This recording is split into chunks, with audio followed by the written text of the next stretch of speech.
কত বছর পরে যে এরকম দেশি কাঁকড়া মাছ দেখলাম, তাও আবার 1 কিলো রান্না করব। হ্যালো এভরিওয়ান, কেমন আছো তোমরা সবাই? আশা করছি খুব ভালো আছো। সকালবেলা ঘুম থেকে উঠতে না উঠতে শাশুড়িমা বলেই দিল যে আজকে অনেকগুলো কাঁকড়া মাছ রেখেছি। যাক, ভালো কথা, কাঁকড়া মাছগুলো রেখেছে, বললো এইগুলো তোমার জন্যই রেখেছি। শুনে তো আমি পুরো অবাক। কাঁকড়া মাছ কিন্তু আমার বরাবরই খুবই পছন্দের, কিন্তু এতগুলো কাঁকড়া মাছ দেখে আমি একটু ইতস্তত বোধ করছিলাম। তার কারণটা হচ্ছে আজকালকার মেয়েরা না মাছ খেতে ভালোবাসে, কিন্তু ওই কাটাকুটির দিকে না। আমিও তেমনই। এত কাঁকড়া মাছ দেখে আমার মাথাটা ঘুরেই গেল। অমনি কিন্তু আমি শাশুড়িমাকে বলেই দিলাম যে না, আমি এত কাঁকড়া মাছ কাটতে পারবো না, যদি একটু কেটে দিতে পারো তাই কিন্তু আমি পারবো। তারপরে কিন্তু উনি হাফ ভেঙে আমাকে দিয়েছে। আমি কিন্তু সব কাঁকড়া মাছগুলো এইভাবে পরিষ্কার করে নিয়েছি। কাঁকড়া মাছের সব থেকে ফেভারিট পার্ট হচ্ছে মাথার ঘিলু, যেটা আমি আলাদা হলুদ বাতিতে করে রেখে দিয়েছি। কদিন যাবত আমার উনুনটা এতটা খারাপ হয়ে গেছিল মাটি দিয়ে, তারপরে আমি আবার ঠিক করেছি। এখন ভেবেছি এরকম পিপার দিয়ে এইভাবে রান্না করব, তাহলে আর তেল মশলা যাবে না, আমার উনুনটাও নষ্ট হবে না। এতগুলো কাঁকড়া মাছ, আজকে কিন্তু 1 কিলো কাঁকড়া মাছ রাখা হয়েছে। এই কাঁকড়া মাছগুলো কিন্তু আমার মেয়েরও খুব পছন্দের, কিন্তু এগুলো যেহেতু দেশি কাঁকড়া, এটা প্রচন্ড শক্ত হয়। কাঁকড়া মাছ রান্নার জন্য কিন্তু আমি সবকিছু একদম গুছিয়ে টুছিয়ে নিয়েছি।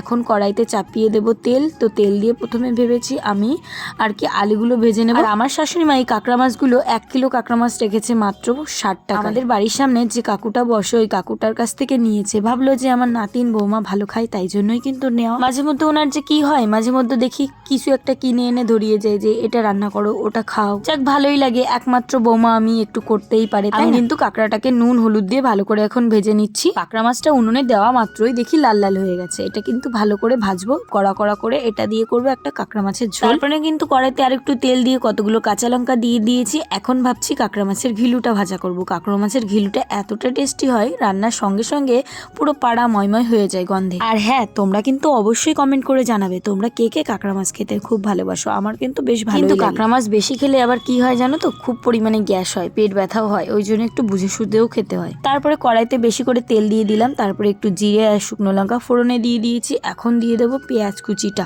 পেঁয়াজ কুচিটা যখন ভাজা ভাজা হয়ে যাবে, তারপরে দেবো গোটা মশলাগুলো। গোটা মশলা বলতে ওই আদা জিরে রসুন বেটে রেখেছি সেটা দিয়ে, আর শুকনো লঙ্কা দিয়ে পেস্ট করে রেখেছি, সেটা আর কি ভালো করে কষাতে হবে। তারপরে কিন্তু আমার কাঁকড়া মাছটা সুন্দর করে মাংসের মতো। আজকে আমি ভেবেছিলাম যে মাংস রান্না করব, কিন্তু সকাল সকাল শাশুড়ি মা এরকম কাঁকড়া মাছ এনে দিয়ে বললো যে কাঁকড়া মাছ রান্না করো। তাই জন্য ভাবলাম যে দেখ, আজকে আর মাংস রান্না করবো না, কাঁকড়া মাছটাই। দেখো মশলাটা কিন্তু আমার খুব সুন্দর করে কষে এসেছে। তারপরে কিন্তু আমি কাঁকড়া মাছটা এইভাবে ভেজে রেখেছিলাম, সেই কাঁকড়া মাছটা সুন্দর করে দিয়ে দিলাম। এখন কাঁকড়া মাছটাকে ভালো করে নেড়ে চেড়ে নিচ্ছি। জানো তো, আমার বাপের বাড়ি একটা পুকুর আছে, যেটা হচ্ছে বিলের ভিতর। অনেক শোল মাছ কাঁকড়া মাছ এগুলো ওঠে, তো তখন খেতাম। এখন অনেক দিন হলো খাওয়া হয় না, তাই আজকে দেখে বেশ ভালোই লাগছে। আমার পাশে বসে বসে গল্প করছিল গীতা দি। আমি বলছি, গীতা দি একটু কি সেন্ট বেরিয়েছে? রান্না করার সময় কিন্তু আমি একদমই সেন্ট পাচ্ছিলাম না। রাঁধুনিরা এমনই হয়, তাই না বলো? যে রান্না করে তার মুখে নাকে কিন্তু কোনো সময় গন্ধ যায় না। কাঁকড়া মাছটা কিন্তু খুব সুন্দর করে কষানো হয়ে গেছে। এখন আমি কিন্তু হাঁড়ি থেকে জল তুলে দিয়ে দিলাম। এখন দেখো ফুটে এসেছে, খুব সুন্দর একটা কালার এসেছে। আর একটু হলুদ দিতে হবে, আর একটু ফুটবে, তারপরে দিয়ে দেবো একটু গরম মশলা আর ধনেপাতা। তারপরে কিন্তু রেডি হয়ে যাবে আমার কাঁকড়া মাছের ঝোল। তো শাশুড়ি মা মাঝে মধ্যে এরকম করে, বেশ ভালো লাগে। কিন্তু আজকে যখন কাঁকড়া মাছটা রান্না করে আমার শাশুড়ি মাকে দিলাম, বলছে খালি খালি কাঁকড়া মাছগুলো রেখেছি। মানে এই কথাটা বলার কি কারণ আমি বুঝতে পারলাম না। যাই হোক, আমি ভাবলাম যে কাঁকড়া মাছটা রান্না করে দিলাম, আমাদের তো বেশ ভালো লেগেছে। পুরো 1 কিলো কাঁকড়া 4 জন মিলে খেয়ে নিয়েছে। শাশুড়ি মাকে দেওয়ার সঙ্গে সঙ্গে শাশুড়ি মা বললো এটা আমার রাখা উচিত হয়নি, ভালো লাগেনি। কি হলো বুঝলাম না ব্যাপারটা। আমার মেয়ের কিন্তু দাঁত নেই, তারপরেও কিন্তু বেশ ভালো করে খেয়েছে। দেখো আজকে কিন্তু 3 রকমের আইটেম করেছি। কাঁকড়া মাছ ভাজা, মানে কাঁকড়া মাছের তেল ভাজা, আর কাঁকড়া মাছের ঝোল, সঙ্গে ছিল পটল ভাজা। তো আমাদের খাওয়ার শেষে মনে পড়েছে আরে বাবা ভিডিও করতে হবে। তারপরে কিন্তু আমার বরকে দেখাচ্ছি একটু ভিডিও করো। তারপরে কিন্তু কাঁকড়া মাছগুলো খুব সুন্দর করে খাচ্ছিল। আজকে কিন্তু অনেক কিছু রান্না করেছি, সঙ্গে ছিল টমেটোর টকও, ভুলে গেছি সেটা বলতে। আর সকালবেলা রান্না করেছিলাম খুদের ভাত। তো খুদের ভাত খেয়েছি। আর দুপুরবেলা না তেমন খিদে হয়নি, তারপরেও কাঁকড়া মাছ দেখে প্রচণ্ড হারে খিদে পেয়ে গেছে। তারপরে কিন্তু দেখো আমার বর কিন্তু খুব সুন্দর করে খাচ্ছে।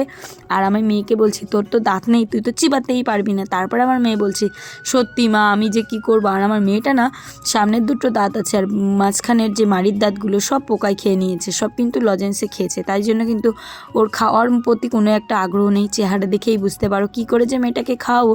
তাই কিন্তু আমাকে দেখাচ্ছিল ই করে। দাদা আমি বলছি আর দাঁত না বের করে আগে খাওয়া দাওয়া কর। দেখো ওর পাতে কিন্তু সব ভাত রয়েছে, আমরা একসঙ্গেই বসি। তারপরে কিন্তু ও প্রতিদিন এই করে। যাই হোক, আজকের ভিডিওটাই পর্যন্ত। কেমন লাগলো বলো সবাইকে, টাটা।